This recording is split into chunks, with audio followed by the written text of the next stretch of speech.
औज़ुबिल्लाहि मिनश्शैतानिर्रजीम। बिस्मिल्लाहिर्रहमानिर्रहीम।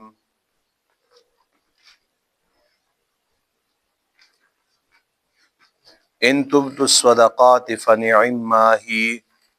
व इन तुख़्फ़ूहा व तु'तूहल फ़ुक़रा फ़हुव ख़ैरुल लकुम व युकफ़्फ़िर अन्कुम मिन सय्यिआतिकुम वल्लाहु बिमा तअमलून ख़बीर। द सूरह बकरा په ترشوي آیاتونو کې الله رب العالمین د انفاق فی سبیلله د پاره د الله په لار کې د مال خرج کولو د پاره طریقه کار او خودلو او د ریاکاری نه د بچ کېدو تلقین هم وکړو او د هغې صدقې چې د ریاکاری په نتیجه کې وشي د هغې د ضیا خبرې هم وکړه چې دا به ضایع کیږي.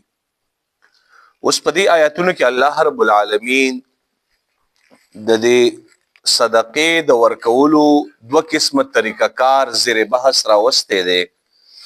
یو هغه طریقه کار دی چې څرګنده صدقه ورکول، یو په پټه طریقې سره صدقه ورکول. نو الله رب العالمین دلته کې دا خبره واضحه بیان کړې ده چې تاسو څرګنده هم صدقه ورکولی شئ، تاسو پټه هم صدقه ورکولی شئ. بیا مفسرین د دې آیت په تفسیر کې دا خبره بیانوي چې کم صدقات ستا په ذمه باندې واجب وي لکه زکات شو نو د دې څرګند ورکول دا لازمي دي.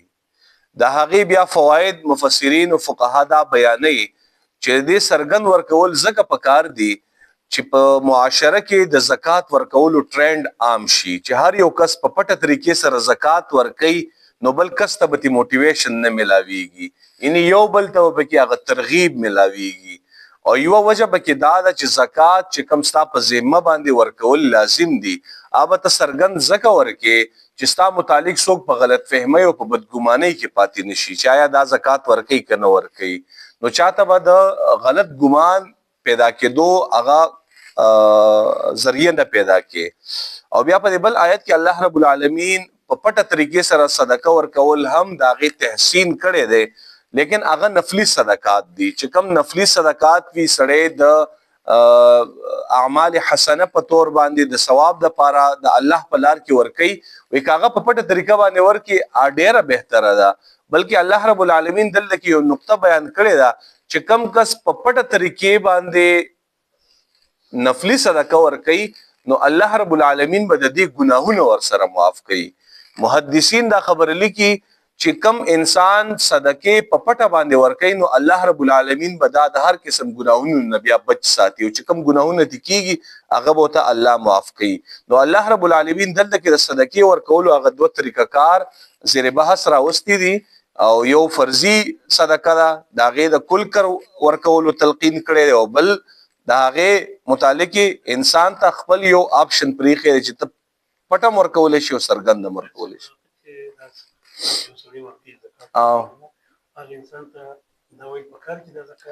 دا یو اهم مسله ده. زمونږ فقها په دې خبره باندې متفق دي. امام ابو حنیفه رحمه الله او دا شانتې نور چې کوم امام احمد ابن حنبل دی چې یو کس ته چاته زکات ورکې او تا ته را پته ولګي چې دا سفید پوش دی په زکات اغستو کې به د هغې عزت نفس ته نقصان رسیږي نو وایي که ته هغې ته نه وایې که نه چې دا د زکات پیسې دي نو ستا به الله رب العالمین دا زکات قبلوي. ځکه چې د زکات اصل مطلب دا دی چې د الله مخلوق ته مسلمان ته کمزوري مسلمان ته فایده ورکول د هغې مشکل ختمول. د دې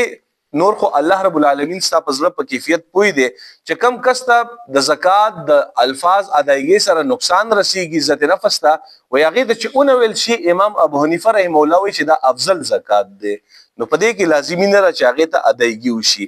او دا خبر هم ده چې په رشته دارانو کې وي ستا نه یو کس ته رشته دار ته زکات ورکول غواړي خو ته چې زمانه به وانخلي د عزت نفس د وجې نه ته په بل کس باندې هم هغې ته زکات ورکولی شي. لازمي نه ده چې ستا ذکر پکې وشي شاید دې طرفه زکات دی. بسم الله الرحمن الرحیم. ان تبدو الصدقات فنعما هي کشرته تاسو پټ ساتئ دا صدقات نو ښه خبره ده. و کچرته تاسو سرګندوي دا صدقات نو خبره ده د دینه فرض صدقات مراد دي زکات وغیرہ و ان تخفوها او کچرته پټوي تاسو دی لرا وتؤتوها الفقراء او ورکوي تاسو هغه لرا غریبانو لا فهو خير لكم نو دا غوره دي تاسو د پاره ويكفر عنكم من سيئاتكم او اخو بکی ختم بکی ستاسو نه الله هغه گناهونه ستاسو د گناهونو اثر بدرنه الله ختم کی والله الله بما تعملون خبير په هغه څه باندې چې تاسو کوي خبردار دی یعنی ستاسو د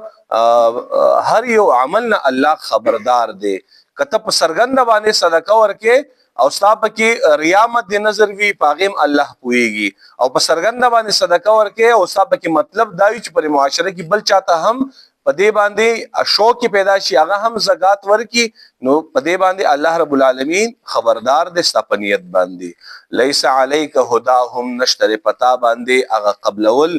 د هدایت د دوی دا آیت د صحابه کرامو په ټایم کې یو تشویش پیدا شوی او صحابه کرامو به هغه خپلوانو ته صدقات او خیراتونه نور کول چې کم د اسلام طرف ته نه راتل پاغوی باندې بچ اسلام دعوت اثر نه کولو نو صحابه کرام هغه ته د صدقې او هغه سره د خېګړې طرف ته لک شان دي پاغي کې هغه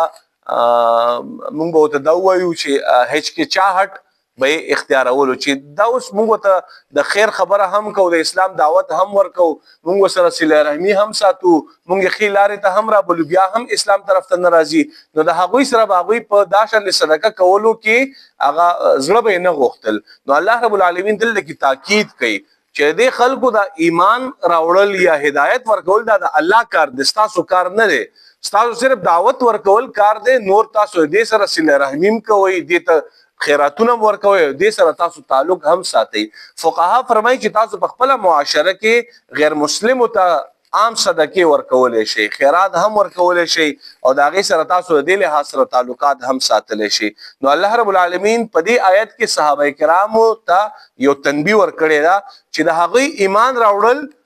تاسو په دې باندې مجبور نه چې خامخا هغه ایمان راوړي تاسو هغه ته دعوت ورکړي ک ایمان راوړو فبها او کایمان را نوړو دا د الله سره معامله ده یعنی ته د انسانیت نه د هغه د پدی بنیاد باندې به نفرت نه کی وجودي به نه اختیارې ليس عليك هداهم نشتر پتا باندې هغه هدایت اختیارول د دوی ولکن الله لیکن الله تعالی يهدي من يشاء هدایت ورکوي هغه چاته چې غواړي وما تنفقوا من خير واغه چې تاسو خرج کوئ سمال فلانفسکم ناس تاسو خپل ځان د لپاره فائدہ ده وما تنفقون نه خرج کوئ تاسو الا مگر ابتغاء وجه الله د پاره د طلب کولو د رضا د الله وما تنفقوا واغه چې خرج کوئ تاسو من خیر س مال س خیرات کوئ یوفى الیکم پورا به بدل تاسو ته ملاویږي وانتم لا تظلمون او پتا سو باندې به ظلم نشي کېدلې یعنی چې تاسو سره د الله په لار کې ورکوي تاسو ته دغه بدل ملاویږي مخکې کس کې ایمان قبلې او کنه قبلې هغه د الله سره دا وی معاملہ ده تب سره دنیاوی تور باندې هغه دستور درست ساتي صلی الله علیه وسلم زکات مسلمان ته د زکات خصوصي حالات چې هغه بنی ادم مرتیږي او زول هغه دوی نه خپل د زکات په پیسو نه ګوره د زکات لپاره خو بهترین داري کنه چې ستا لکه دوه کسان مستحق دي یو پکې مسلمان دی یو غیر مسلمان دی نو پای کې خو اسلام ته توي چې تبه خامخه مسلمان ته زکات ورکې او بیا ستا د زکات د پیسو د وجې نه یو انسان جون بچکی هغه انسان که مسلمان یو که کافر وي نو هغه ته ورکول شي البته دلته مفسرین فرمای متحارب کافر چې کم د مسلمان سره په حالت جنگ کې وي هغه ته یو قسم ډونیشن هم ته نشي ورکول هغه حرام دی